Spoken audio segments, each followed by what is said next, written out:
Wow, another episode, Eric. We are back.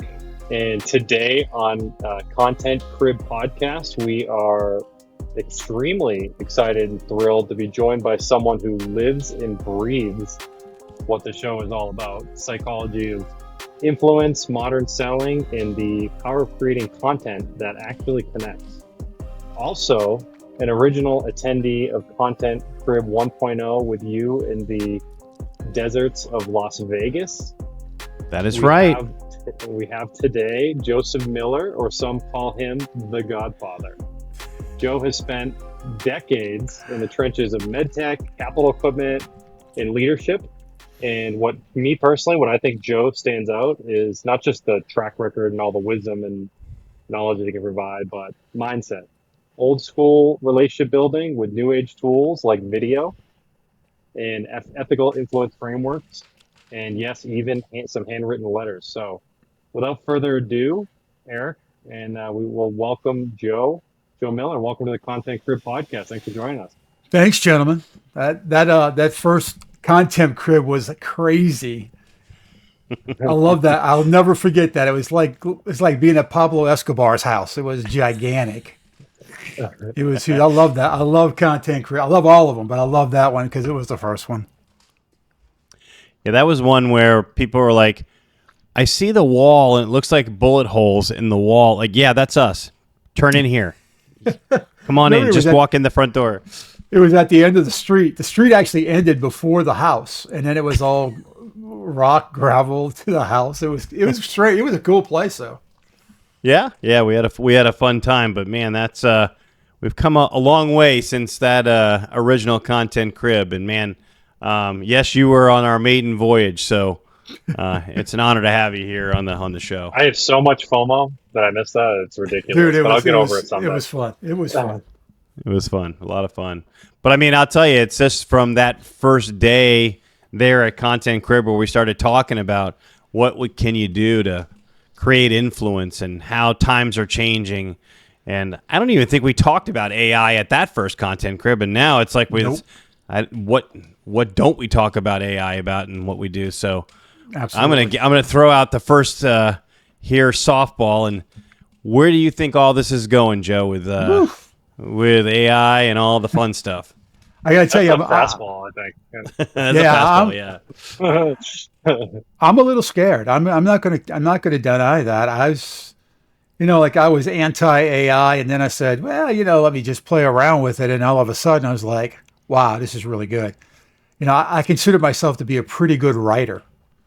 I've written so many notes and emails and stuff over the years. I said I can write pretty well, and I thought that was a real advantage for me. And then I started playing around with AI, and it wasn't but maybe 2 or 3 times playing around. I was like, it's a better writer than I am. This is a much better writer than I am, and it can write in anyone's voice.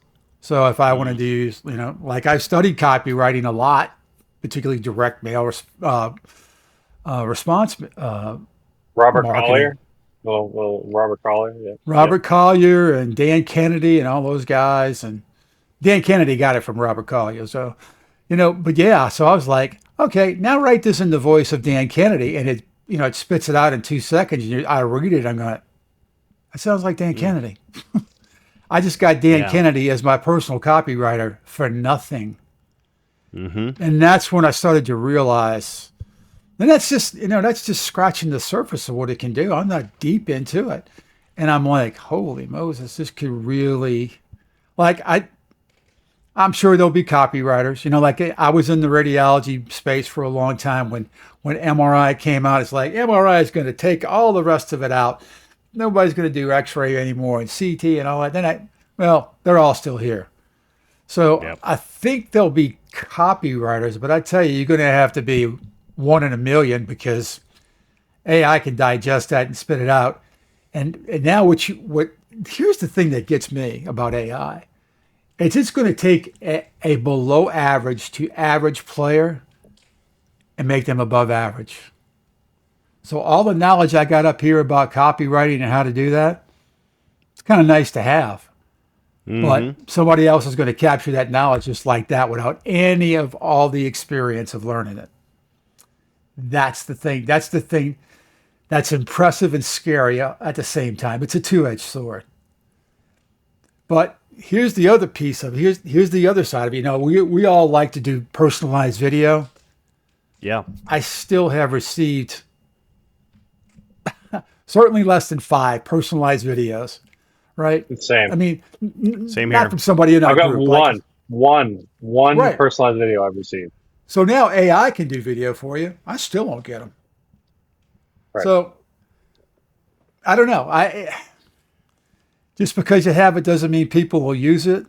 But I think, let's face it. I mean, we're all in the top percentiles of people that are doing marketing. I don't mean that flippantly, but so we're in with people that are using AI and telling us to get on the board. At the same time, there's a whole train and a caboose behind us. That's maybe never. There's a percentage of the market that will never use it. It's probably about 25% that'll never use AI. I 100% agree with that, Joe. And I think that's what's the important part about why content crib is so important. I want to blend that in, but I have to, because there are so many people with different backgrounds that have the strengths and the marketing and the voice to use it as a tool to then shape their companies or shape their organizations or train their employees, that are still a cut above the rest. And I think that will continue for a while now. And I think it's just up to the individual user, because companies aren't, the people that we talk to are investing, but for the majority, those companies are not investing in AI to at least train their employees. They're looking to replace them, but they're not looking to optimize them. And I think that's where the opportunity lies, is humanizing, and the things that we all talk about in different ways. We each have our individual strengths and what we talk about in the marketing world, and taking and running with that. Absolutely agree. The personalization part is, to me, the most important part. Because the way I think of it is that if you have all this AI pumping out all this content and just shoving it down every channel, email and the rest of it, texting, it's going to get so jammed up. I mean, I don't know about you guys, but I don't even check my email every day hardly anymore. I used to check it, 50 times a day. Now it's maybe once, most twice. So it's like every other channel marketers use, right? I think Gary Vaynerchuk said, marketers will screw everything up because they'll force it down the channel. But there's only so many channels for AI to go in. You can either text me, you can email me. There's just not a whole lot of other places to go. You can DM me, I guess. There's only so many channels. If that thing gets full up, I know what I'm going to do. I'm like, the heck with that. I'm not dealing with it. So now the personalization piece becomes even more and more important. And I think, things like Content Crib, where you have people go into an event, are going to become more premium, and people that want to go to that just so they can interact with human beings and figure out what they're doing. So yeah, Joe, you hit the nail on the head, man. I'll tell you, I completely agree with you, because I went in here. There's always going to be something. I went in here and made sure that my headset was off the phone, but still it came through. Can you hear me? Mm-hmm. Yeah, we can hear you. Okay. Yep. Okay. Great. Yeah, anyway, you were just talking about personalization and human side and that kind of thing. I think, we kind of swung in COVID where, all right, we're all going to meet each other on Zoom and we're going to do video and, we're going to talk, which is still great. And it works great. It works fantastically well. It's an augment to, whatever that is. But I think, man, with AI, and I think Mark Cuban, we all saw his quote, it's going to be, the human interaction is going to become premium. It really is moving forward. I agree. I think it's all, you're going to see more face-to-face interaction maybe than you've seen in maybe a decade. Yeah. Yeah. Because AI is going to get to the point where you look at it and you go, I think this is fake. Well, maybe it's not fake. But I know when I see that dude across the way from me or that lady across the way from me, that's not AI. And that's where I think we're going to start really reverting. I hear about all these sales bots that are being used and things of that nature. And I'm like, man, I know we're going to get used to that, but that's just going to make people want to talk to a real person even more. That's my thoughts on it. Yeah. Have any of you guys played around with AI generated content, video content? No, I haven't yet. You sent me that one that you did. It was pretty cool. Yeah, it was cool. I mean, but I still had to play with it, right? It was still my voice, but then it generated on an AI avatar. So Actually, that's not quite true. SenseSpark, there is an AI feature where I can blend my videos and make multiple uh, videos. I don't really use it yet because I have such a big library that I've made, but I have played around with it. I'm not utilizing it fully. yeah, I wondered though when I was doing that, like, so I sent some out and they were fairly well received, but I'm like, why am I sending out an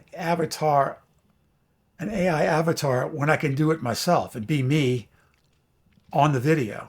So that part doesn't make sense to me, particularly if I want to be more, because you can tell I have ums and uhs and New Orleans accent and the whole bit.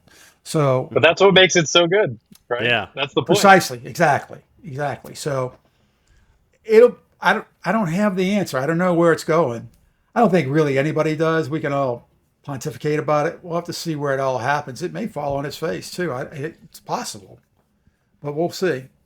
Well, I mean, everybody remembers how we were all supposed to buy NFTs 2.5, 3 years ago, and we Great were all going to point. be cajillionaires, and now nobody even knows what an NFT looks like. They don't even talk about it. Yeah, Bitcoin isn't looking too sweet right now either. So Yeah, that's true. Yeah, it's changing. You talk about the personalization of things. I've messed around with some of the AI video stuff, and it's still. And I know people are gonna listen to this podcast and they're gonna go, "Oh, it's gonna get much better." I know, but right now I can tell that that's a fake AI video person. I can tell, and Yeah. it's not me, it's not you, it's not Chris. The day where they can, mimic us perfectly, well, then that's a whole different story.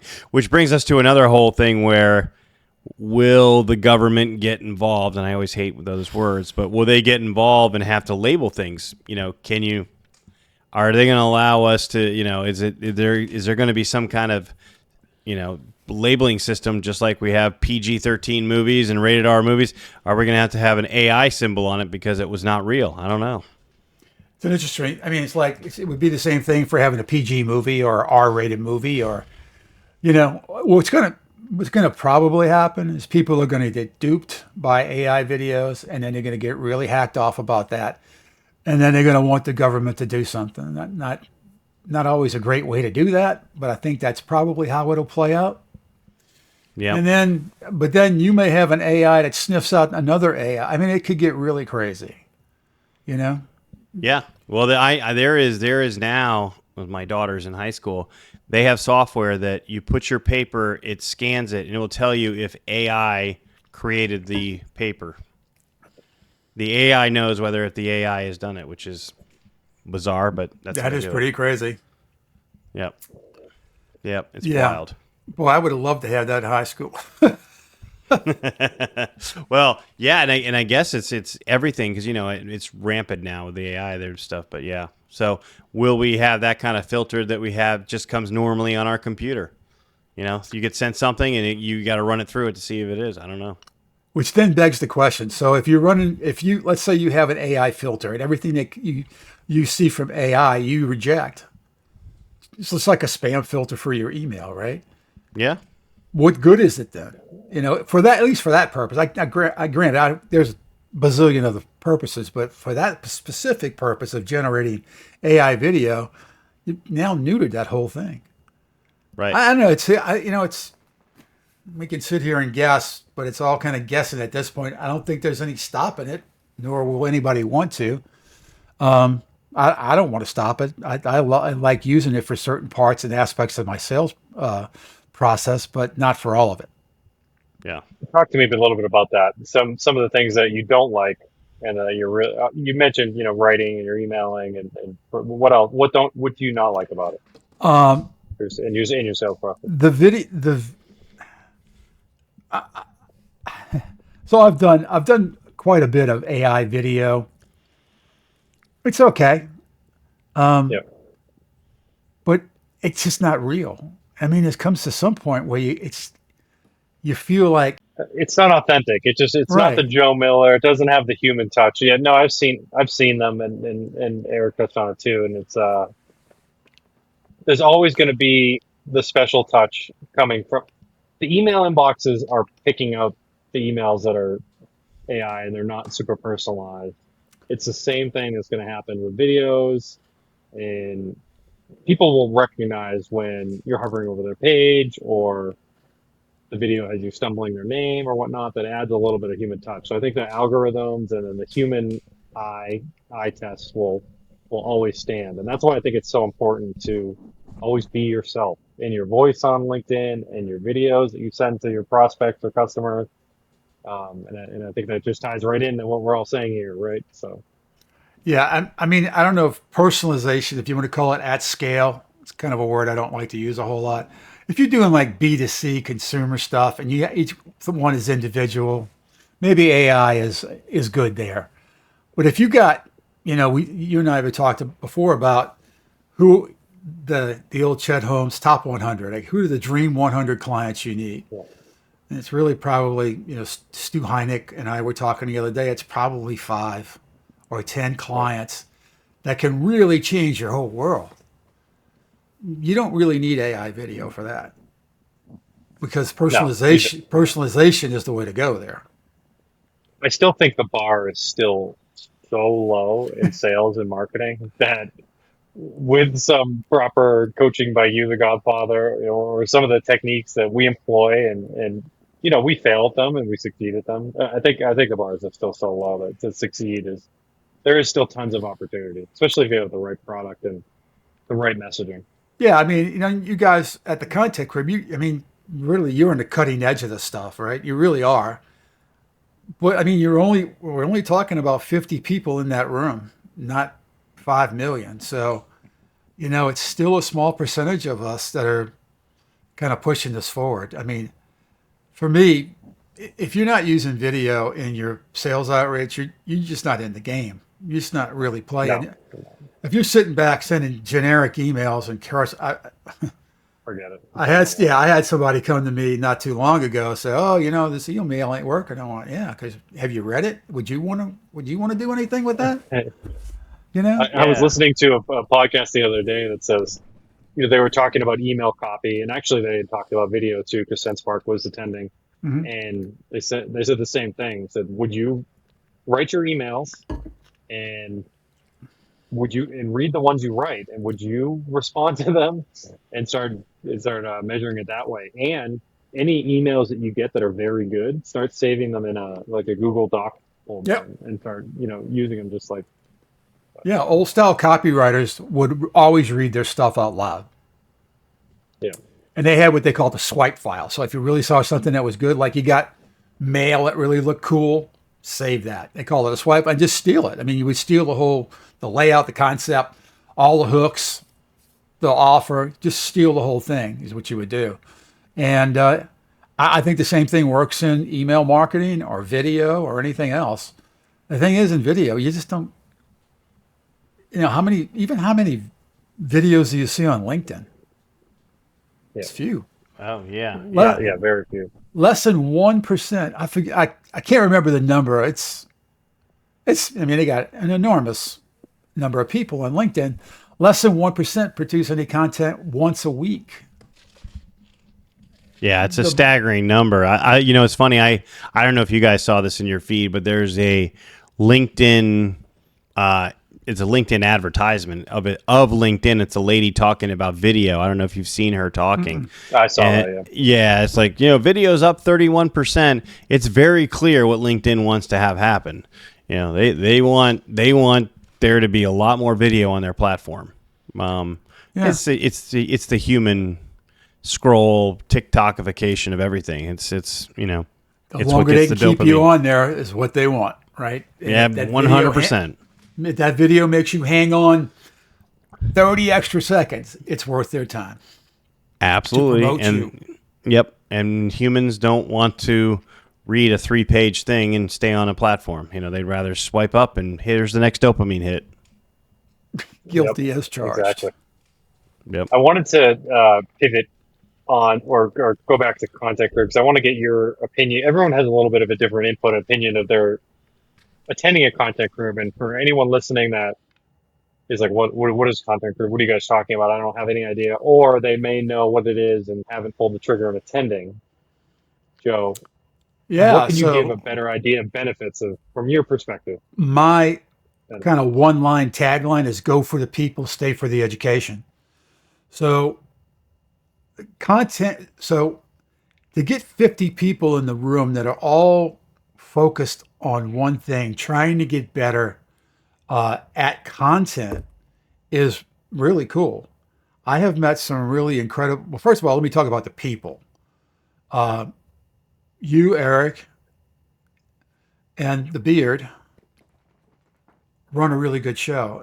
I mean, you can't put on an event that doesn't have people that know what they're doing. I don't know how many videos has the Beard done? Like 35,000, something like that. Some big number, right? Yeah, big, big. I just cracked 1,500 the other day, That's big. and that took 3 years. That's still got to be top 1% of top 0.1% of all people that have I ever know. I done can't even personalized imagine video. 35,000. It's just totally mind Right. blowing. But So I mean, you do 35,000 of one thing, you're probably going to get really good at it. you yeah, know?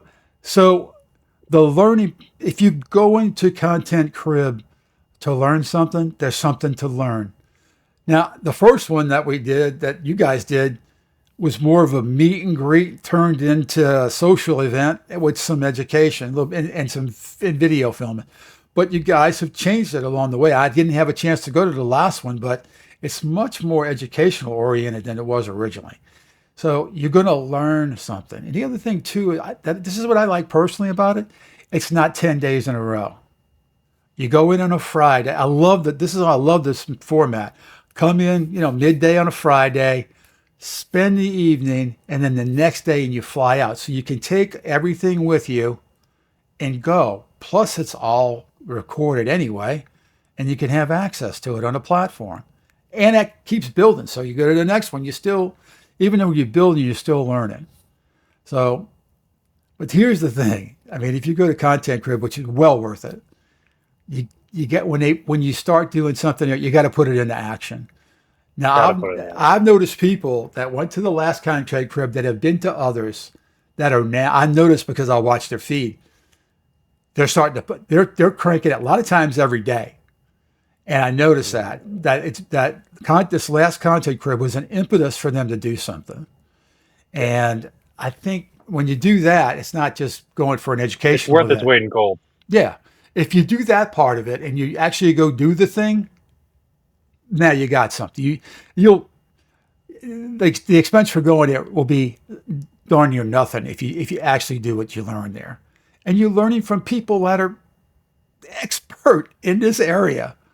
Yeah, There's nobody more expert in that. And that includes people, selling the AI bandwagon and the rest of it. If you do what they say to do, you'll be successful. Because you got to do something different, man. You can't hope on an email, and definitely not a phone call anymore. Phone calls are super tough. I love calling on the phone. It's difficult, right? If you're not in my contacts, yeah. I'll tell you, a story personally on creating a piece of content. Uh, I started a newsletter for our men's health side of the business that we do in compounding.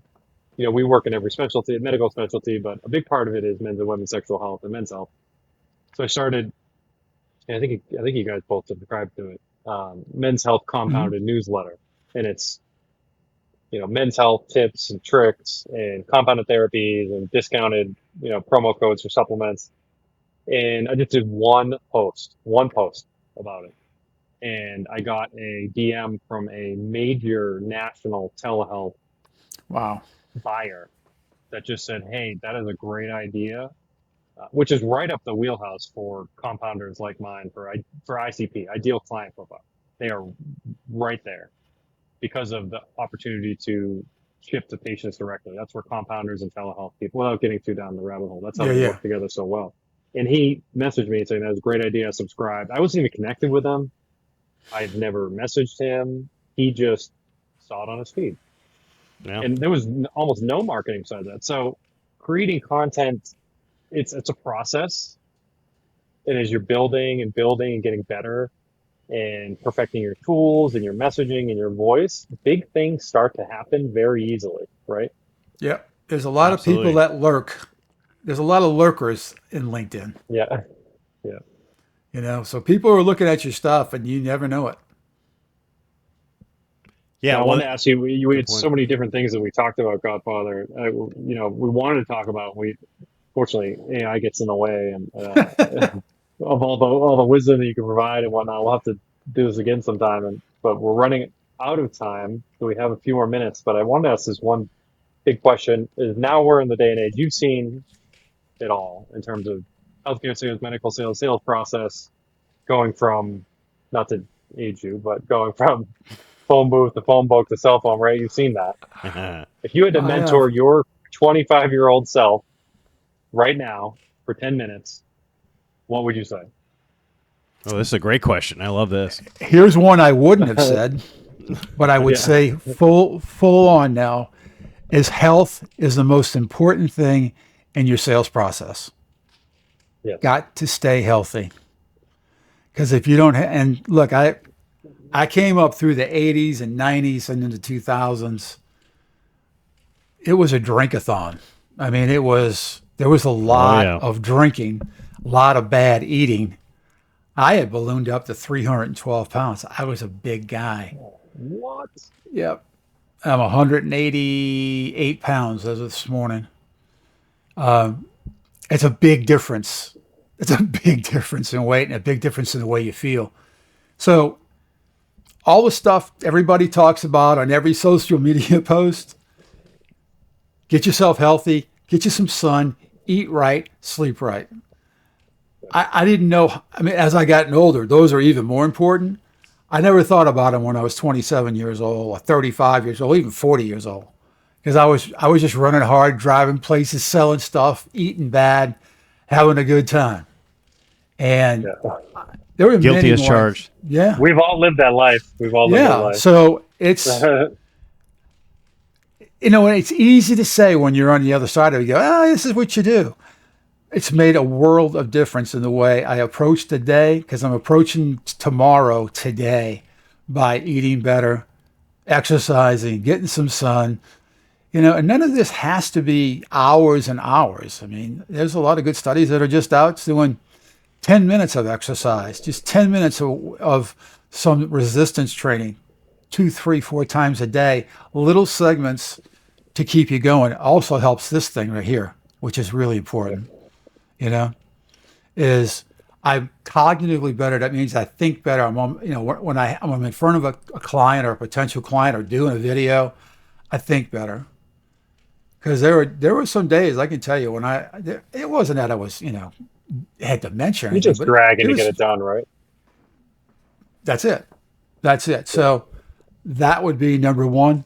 Number two is, I always like to educate myself, but education is a long-term process. Really, I'll be studying or doing something until they put me in the pine box. It never ends. And right now, it really can't end because AI is coming. And I don't feel prepared. I don't feel prepared at all for this. Even though I know I'm probably more prepared than a lot of other people, that's not really sitting well with Good me. enough, right? Yeah, Yeah. because I don't know it. And I don't know enough to know even what I should be asking, other than I'm asking the AI questions that I should be asking it. Yeah. So, but it's going to change the world. I have no doubt about that. We talked about video. That's one aspect of it, but it's going to change everything. Everything. And I hate to say that, and I don't like to be that confident about it. I wish I wasn't, but it's going to change a lot of the way we do stuff. It's just Yeah. And there's a lot of opportunity there, though, and it's left to absolutely those that grab it, right? that is absolutely correct. So stay healthy as much as you can. particularly in today's healthcare system, it's a pain to go to the doctor and hospital. You didn't even want to go there. The other one is keep learning. Just don't stop learning. And the other one is really something I hit on before, which is it's one thing to keep learning, and I'm not, learning can be a procrastination routine if you don't implement. I'm sometimes very guilty of that. I love to read. I love to read books. And I know, Chris, you and I have talked about books all the time. So it's not just educating yourself, it's doing the thing you got educated on. That's what halts the procrastination. And the rest of it is, the rest of it for me is hang with your family and, you can work. I had a boss who would say, I could throw a ball and run a dog till he was dead. You don't want to be that guy. You don't want to be running till you're dead. You want to use these tools and your health to be able to be with your family, and to really do the things that are important. I still like working a lot. That'll probably never change, but I know I have grandkids now, so it's a different world for me. And I dare say, being a salesperson like I was at 30 years old, it's a lot different today. It's a bigger grind at 30 today than it was at 30 when I was 30. It's a full-time gig, and it can go. And think about being in sales. If you're remote, there's no office, there's a home, you got a laptop computer, you can go until you fall down. You're just like the dog chasing the ball. So be cognizant of that because it affects your health. So that would be it. The other one said I would, it really revolves around health is stop drinking. I'll just admit it. I was a functional alcoholic for, I'm not an alcoholic. We all were. Right? Guilty as charged. Yeah. So, just it didn't serve me well then. It doesn't serve me well now. I feel a lot better now doing it, but I was never. It's a cheat code now. Sobriety is alcohol free is a cheat code. A lot of people are figuring that out, and it's good. Yeah, it is good. And I found that for me, at the content crib, I got pretty loaded up. So, and that was the last time. And that was it. And I told myself after that, and it had been a long, long time since then, but I was with friends and we were having a good time. Overserved myself. But I realized that 100% is better than 99%, meaning I can't do it anymore, not even one, because if I do one, I'll do two.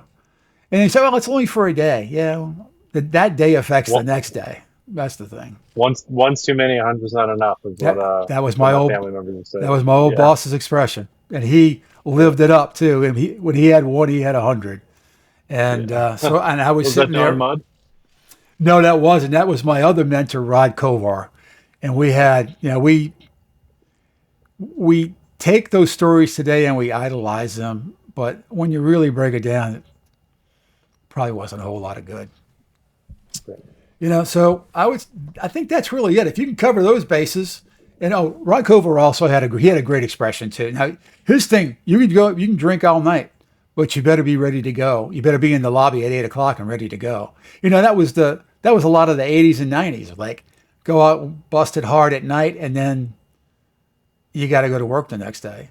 It was still running hot a few years before COVID. Back when I was in the wine world before I got into healthcare, and you could see it starting to wean away. Although that's an insulated industry, it doesn't really change much because it's surrounded by alcohol. But you could see factions of people starting to make better decisions. Yeah, and I'm not like some evangelist.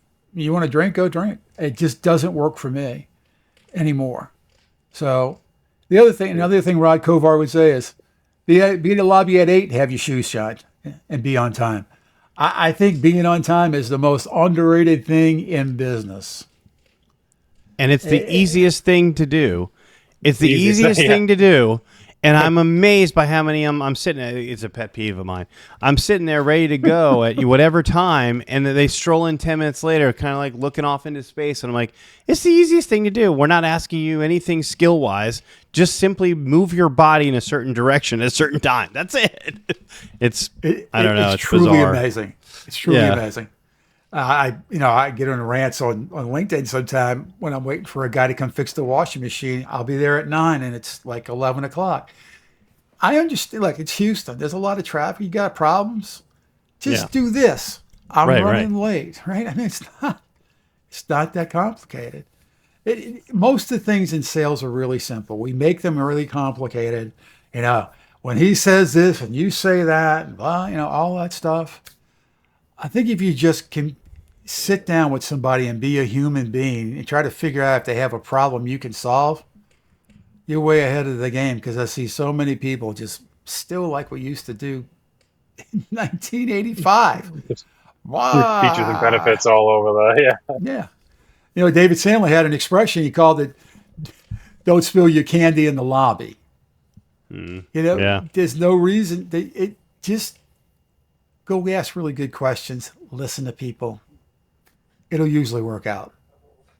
So that's it for my 25-year-old self. Well, thank you, Godfather. This has been a blessing and a blast, and it's an awesome time. Thanks for joining us. We were super thrilled when you decided to jump on and spread the wisdom and whatnot. So. Yeah. I can't wait to see you guys at the Content Crib in October. What's the date on that one? Like 10th and 11th of October. October 10th and 11th in Bentonville, Arkansas. Man, we'll be excited to see you. We're going to have, I'll tell you what, I think we have a few spots left. And I'm not doing the old sales thing where I think you better get in on it now or you're going to miss out. No, I literally, we have a couple spots left. I think we're getting close. So please, I love what you guys did as an invite only. I really do like that. Well, it just, we chose to go that way just because then we know exactly who's coming, who's not, and they don't need to hear us talking about Content Crib and LinkedIn posts, 4 times a day. It's like, hey, if you're coming, let us know, and then we'll move on to the next wave of people. And then once we're full, we're full. And so we're getting real close. And it's going to be extra work involved in us, because we're going to be putting together really prescriptive, individualized plans for each attendee. It's come to work, Content Crib. This is no sit and nap.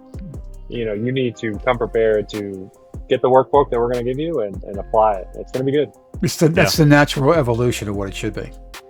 Yeah. You're gonna leave there with your AI business consultant catered to what you want to do, and instead of paying McKinsey or one of those other big consultants, it's going to be 100% free. You'll probably get the same results. So there you go. Yep, I guarantee you. And all McKinsey wants to do is stay on as McKinsey for the next 5 years. That's all they're worried about. Yeah, the McKinsey's famous for finding a problem and perpetuating it until you pay them and stop. Then you stop, and then that's the end of the problem. Yep. Absolutely. Well, guys, man, thank you so much, Godfather. Thank you for coming on with us here, Content Crib and the Content Crib podcast. And we will plan on seeing you in Bentonville. I'll be there. Peace, John. All right. Next time. See you, boys. Thanks, guys.